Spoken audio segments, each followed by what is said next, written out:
अमेरिकी राष्ट्रपति ट्रंप ने अरब देशों से अधिक फलस्तीनी शरणार्थियों को शरण देने की अपील की है। साथ ही इजरायल को बम सप्लाई करने की अनुमति भी दी। अमेरिकी राष्ट्रपति डोनाल्ड ट्रंप ने अरब देशों, विशेष रूप से जॉर्डन और मिस्र से अपील की है कि वे गाजा पट्टी से अधिक संख्या में फलस्तीनी शरणार्थियों को स्वीकार करें। शनिवार 25 जनवरी को एयरफोर्स वन में पत्रकारों के साथ 20 मिनट के सवाल जवाब सत्र में ट्रंप ने यह भी बताया कि उन्होंने इजरायल को बम आपूर्ति पर लगी रोक को हटा दिया है, जिससे इजरायल की डिफेंस को बढ़ावा मिलेगा। ट्रंप ने घोषणा की कि उन्होंने इजरायल को 2000 पाउंड के बमों की सप्लाई पर लगी रोक को हटा दिया है, जो बाइडेन प्रशासन की तरफ से लगाई गई थी। उन्होंने कहा, हमने उन्हें सप्लाई करने का आदेश जारी कर दिया। वे लंबे समय से उनका इंतजार कर रहे थे। जब उनसे पूछा गया कि उन्होंने बम आपूर्ति पर से प्रतिबंध क्यों हटाया, तो ट्रंप ने स्पष्ट किया, क्योंकि इजरायल ने उन्हें खरीदा था।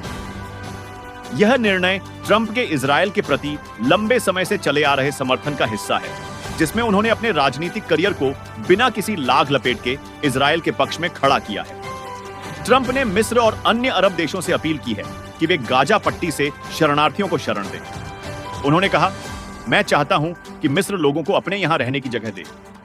यहां पर पूरे 15 लाख लोगों की बात की जा रही है।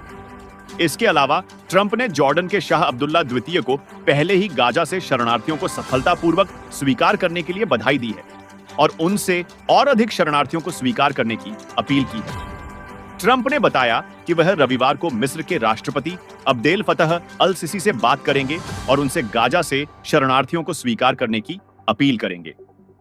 ट्रंप का मकसद गाजा पट्टी की अस्त व्यस्त स्थिति से निपटना है, जहां लाखों शरणार्थी विस्थापन की स्थिति में हैं।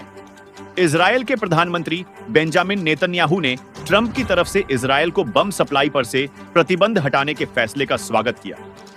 नेतन्याहू ने एक बयान में कहा, ट्रंप ने इजरायल को अपनी रक्षा के लिए आवश्यक उपकरण देने का अपना वादा निभाया है। हालांकि उन्होंने ट्रंप की ओर से अरब देशों से शरणार्थियों को स्वीकार करने की अपील पर कोई टिप्पणी नहीं की। डोनाल्ड ट्रंप का यह कदम गाजा संकट के समाधान की दिशा में अरब देशों को शामिल करने की कोशिश है। जहां इजरायल ने ट्रंप के फैसले का स्वागत किया है, वहीं यह देखना दिलचस्प होगा कि मिस्र और अन्य अरब देश इस अपील पर कैसे प्रतिक्रिया देते हैं। ट्रंप की इजरायल के प्रति यह खुली समर्थन नीति मध्य पूर्व की कूटनीति में एक नया मोड़ ला सकती है।